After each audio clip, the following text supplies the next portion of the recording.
மன்றம். குழுவின் பெயர் நெருப்பு. சுழல் காகிதம் வெப்பச்சலனம். தேவையான பொருட்கள்: சுருள் வடிவ காகிதம், குச்சி, தீப்பெட்டி, மெழுகுவர்த்தி, ஜாடியில் கொஞ்சம் மண் எடுத்து வச்சிருக்கோம்.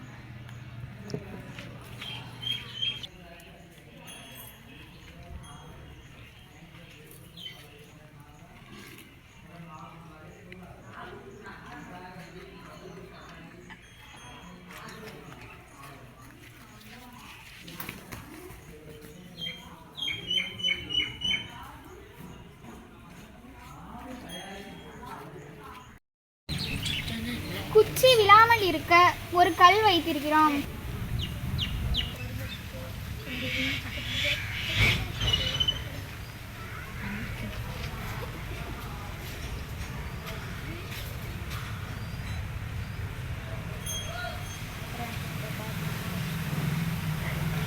காரணம், காற்று உயர்ந்த அழுத்தத்தில் இருந்து குறைவான அழுத்தத்தை நோக்கி நகரும். அதனால் மெழுகுவர்த்தி எரியும் போது சுற்றி காற்று சூடாகிவிடும். அதனால் மேல் நோக்கி நகரும். குறைந்த அழுத்தம் உருவாகும். குறைந்த அழுத்தத்தில் நிறைப்பதற்காக அதிக அழுத்தத்தில் இருந்து காற்று அந்த இடத்திற்கு போகும். அதனால் பேப்பர் சுத்தும். நன்றி.